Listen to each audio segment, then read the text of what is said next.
today I had recorded the draft lottery with Mike and Bobby here as my witnesses. After they left and I had started looking at the video to try to start the editing, I realized there was no audio for the entire video. So we had this big draft lottery that I normally do. They were my witnesses and we lost the audio. So what I'm going to do is I'm going to play parts of the video that are important and kind of voiceover right now about what I was talking about in that part of the video. So it's going to look weird.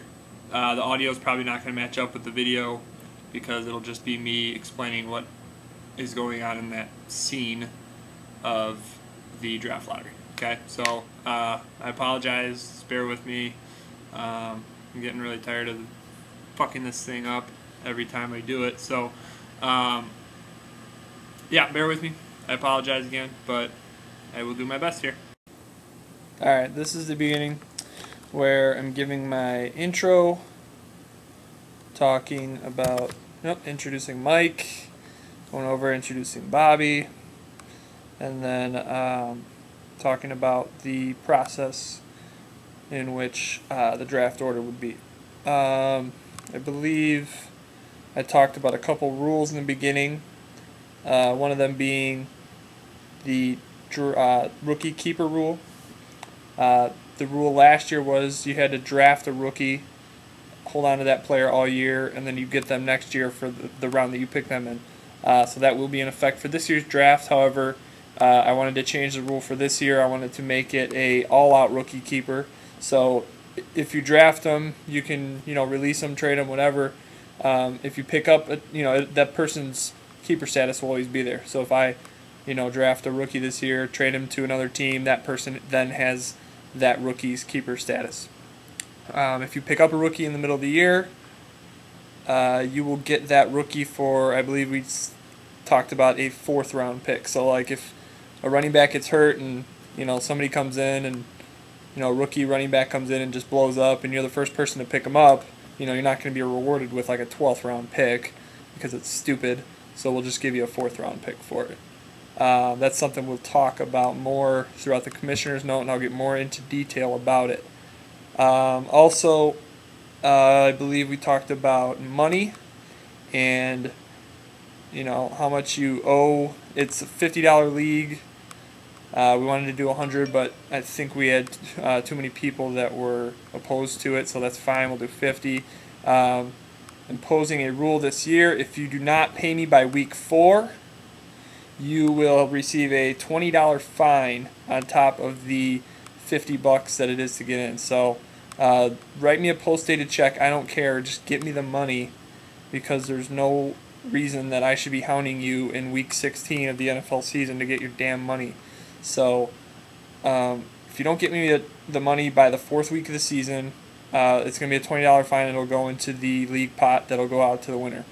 Every week after that you don't pay, it'll be another $5. So just seriously, just get the money in. And I hate hounding people months in advance.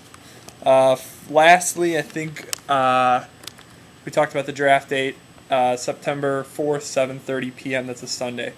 Now I think I'm just explaining the process, how we write the names on a piece of paper, put them into blank envelopes, mix them all up, then we'll write a number on each envelope. Bobby and Mike are helping me throughout the process. I will write a name on a paper and then hand it off to them. That's about it. And here goes the actual writing process.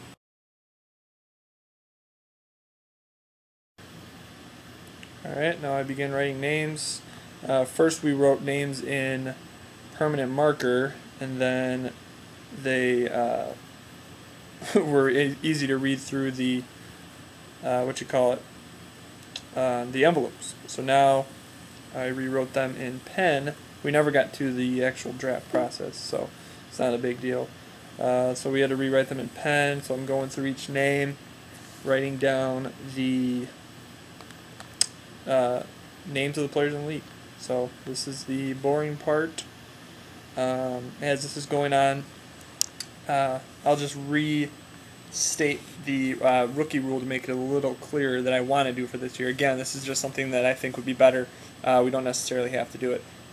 So let's say I draft, rookie running back Joe Schmo in round 7, and I decide, halfway through the year I want to trade Joe Schmo to Quinn's team. Quinn gets Joe Schmo. That'll be his. If he wants at the end of the year, he wants to keep this guy for next year, that he would keep him as his 7th round pick. And again, you can only keep one rookie for your team for next year.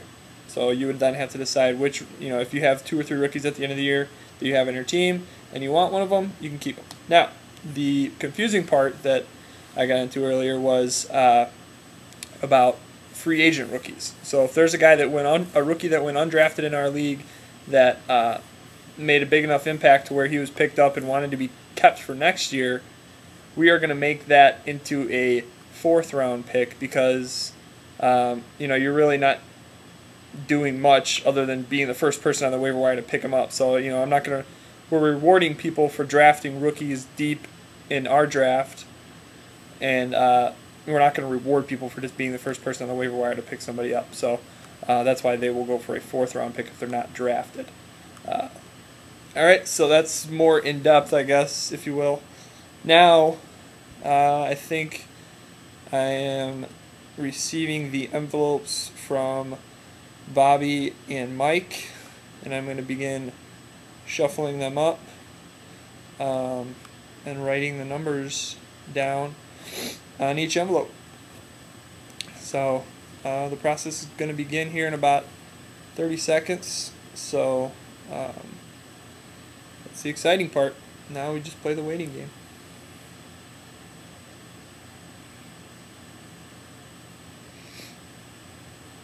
Alright, so all the envelopes are in my hand.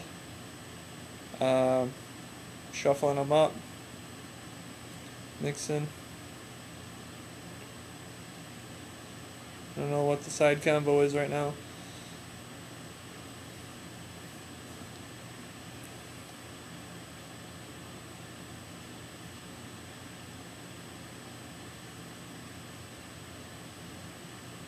Look of concentration.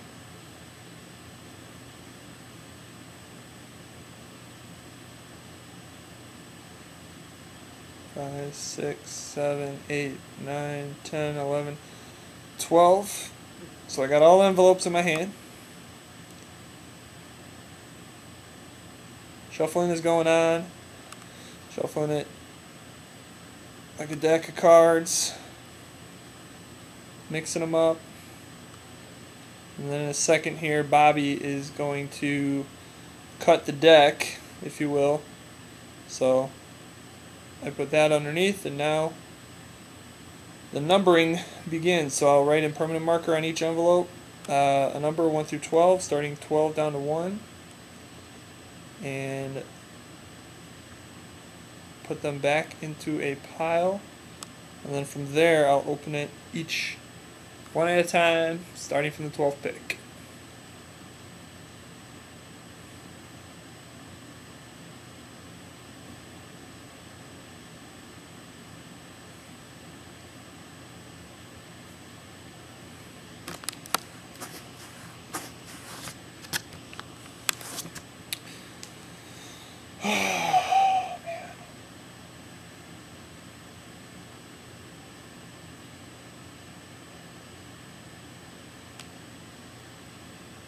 Alright, so all the numbers are written on the envelopes. I'm doing my best to show you.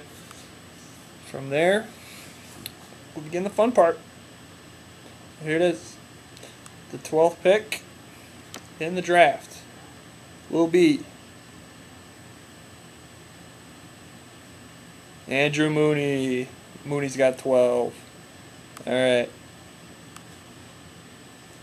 I'll try to make my voice into a suspenseful type of voice.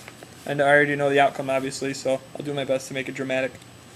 With the 11th pick, we have Trevor. Trevor's got 11.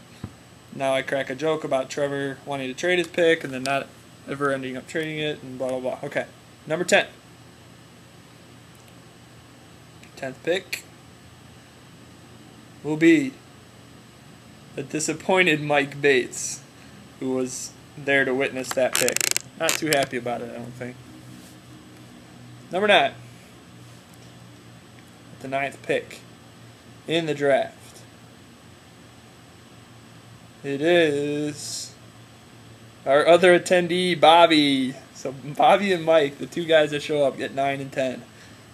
Not too happy about showing up, I guess. Good thing Bobby only had a 3-minute walk over here. Number 8.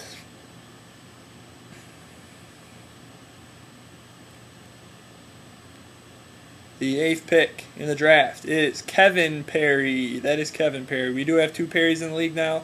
Jason is our new guy. He's in for Logan. Logan departed for personal reasons. Now, the 7th pick in the draft is Jared Sanchez. Jared's got 7. Jared, you still need to join the league, damn it. Alright, so that is the bottom half. Now to the top half with the 6th pick. It is Q. This is funny because before we aired, Mike was making a joke about Q always getting the 6th pick and ending up with like Andre Johnson every year. So as it happens again, Q with the 6th pick. That was pretty funny. Number 5, 5th pick is the new guy, Jason Perry. So Jason's got the 5th pick, top 5 is in, and again, the commish is a top 4 pick. This is unreal. I always end up doing it. I'm done feeling shady about it too, because I just have good fortune. With the 4th pick, it is Dan Worst. Dan with the 4th pick. So that leaves Pat, Greg, and myself as the last 3. Here we go. With the 3rd pick. That's the time where I see it's my name. So I get the 3rd pick. Down to the top 2. Pat and Greg are the only 2 remaining. So I'm going to bypass the 2nd envelope and go right for number 1. So the next envelope that will be open will be the 1st pick in the draft. So it's down to PK and Greg. PK, I know you're just sitting on pins and needles right now. Here it is. Greg! Greg gets the 1st pick. Pat gets the 2nd pick. Show it here just to make it official. There it is. PK at number 2. And that concludes the draft lottery. So we got all 12 in there. Probably right now just reminding everybody that the draft is the 4th, September 4th, Labor Day weekend, Sunday at 7:30 p.m. So, you know, you guys have had a good enough notice to show up on time, or show up to the draft virtually, not show up, you know, literally. So, you know, 7:30 that night, and get your money in, make sure you get your money in, and that's the end of the draft. So yeah, just guys, make sure you pay me, please. I don't want to have to, you know, I'm gonna impose fines, and you know, if you don't like it, I'm sorry, but you got like 2 months right now to pay, so it shouldn't be. I don't like that angle; it makes me look fat. Yeah, there we go. You got enough time, so take care of it, and we will see you at the draft.